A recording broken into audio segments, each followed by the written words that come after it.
Welcome to 7 Days of Rest and Sacred Renewal. Today we're on day 5 of the truth of nourishment. There's so much confusion about nutrition. Many people say they cannot distinguish between truth and agribusiness propaganda. But we know that eating a whole food, plant-based diet has been shown across the board to heal us and the planet as it has I. We are biochemical individuals by design, but in order to know the truth, we must look at some of the myths. Please allow me to share with you a little prose as we take 3 nice deep breaths in and out and allow ourselves to be here now, ground ourselves in this moment. The moon lays down her tired star as sunlight dances to God's sweet laughter. As water pours its cleansing lotion, and we release all notion of good and bad and self-made limits through the cracks of God. Get in. Today we're going to talk about the truth of nourishment, debunking the myths. We're going to talk about the calcium myth, the starch carbohydrate myth, protein myth, animal agriculture regeneration myth, biochemical individuality myth, the scarcity myth, and the dominion or domestication myth. Let's start with calcium. Let's get to the truth of the matter. In the words of one of the most successful ad campaigns in history, milk does the body good by supplementing the calcium needed to build strong bones. What this myth conceals is the fact that a diet heavy in animal products like milk creates in our body an undesirable state of acidity that the body's homeostatic mechanisms attempt to neutralize by withdrawing from our bones and the skeleton of our beautiful planet. Such truth revealed in the 2021 New Zealand documentary Milked. The corollary of milk does a body good myth is that calcium, though abundant in dairy, is otherwise the scarcest of terrestrial elements, at least in terms of bioavailability. Calcium, according to the story, is locked up like a treasure in the green vaults of the plant kingdom. Phytic and oxalic acids are the most prominent villains of this piece, holding on so tightly to the treasured calcium in plant food. Spinach, sesame seeds, almonds, yet we now know the truth. As we discovered in making plant-based milk, the truth sets us all free to eat plants, plant trees, and let earth rewild. Eating whole biodynamic plant food grown in rich healing soil gives us all the calcium we need. Let's look at the starch carbohydrate myth. There is a book of great value called The Starch Solution by Dr. McDougall. But starch for many is the satiating and alkalinity solution, not the obesity problem. Organic potatoes, organic fruit, beautiful carbohydrate-rich food from the garden is the gift from Mother Earth, especially when not poorly food combined with the myth we are to eat our animal friends. The protein myth is that we require much less protein than we think. Legumes, vegetables, nuts, sprouts, and seeds give us plenty of bioavailable protein and do not pollute and overuse water or toxify our planet in doing so. The animal agriculture regeneration myth. Wild, free animals and the beneficial insects promote regeneration much more effectively than the buzz of regenerative animal agriculture. Let us look at the following video by Helen Athro, a farmer, researcher, celebrated pioneer in the eco-organic methods, and owner of Woodley Farm. the woodleaf farm in California, we learned that we were managing relationships rather than crops, and that we wanted to focus as much on what we call free ecosystem providers.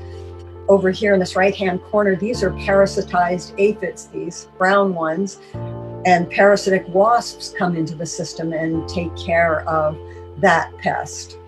We have wild turkeys and lots of birds and snakes and spiders and all kinds of wonderful organisms. What we learned is that the more inclusive we were able to become, the more activities were done by the ecosystem and we didn't have to worry about as much. So the less we did, when we gave up spraying, for example, we found out we had more and more pollinators and we had better fruit set and better yield. We also found that our beneficial insects, we studied and found out which plants they liked and what farming activities they liked and didn't like, is that they too didn't like any of our organic sprays, and they really hated tillage and they weren't particularly thrilled about mowing. So how could we move towards less and less of that? Because we want to have as many organisms, as much life in the system as possible, because whenever we kill something inadvertently through mowing or less inadvertently through spraying certified organic sprays, whenever we kill something, we inherit its job. We have more to work. And then if we don't grow it, we have to mine it to add it to our crop. Helen says, an old friend who is an organic crop consultant for several large organic farms and a small farmer in California has just told me he now agrees that grazing animals have a negative impact on beneficial insect habitat. We also learn truth in the communities of Sadhana forests. You can see it here today. This is the beginning, and this is how it looks today. When we understood that we have this capacity and knowledge and experience now to reforest very arid lands, we said this could be used to address malnutrition and to address the creation of plant-based food security. If you look at aridity, this is the aridity projected for 2040, this is for 2070, and this is for 2100. And if you look at food insecurity, this is 2050 and this is 2080. The biochemical individuality myth. We are biochemically individual by design. When we listen and honor this, we clarify a plant-compassionate diet which allows us to thrive. We find a way to thrive on plants while sprouting and growing wild and cultivated food to meet our biochemical needs without returning to animal-based eating, which harms all life.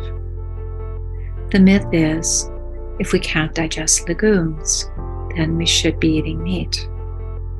Yet there's many, many ways to become individualized in this diet, such as a friend of mine who told me he couldn't digest lentils, and when they were soaked and rid of the phytic acid and sprouted back into life, he had no problem.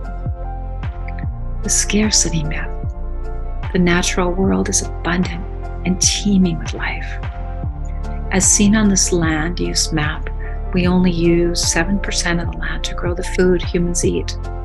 43% of the growing land feeds domesticated animals. When we return this land to nature, we will be able to feed the world on 10% of the land we now use for growing. The rest can be left alone to authentically regenerate. And let's look at the last myth, so we all may live in truth. Domestication doesn't mean dominance over. Domestication actually means to caretake.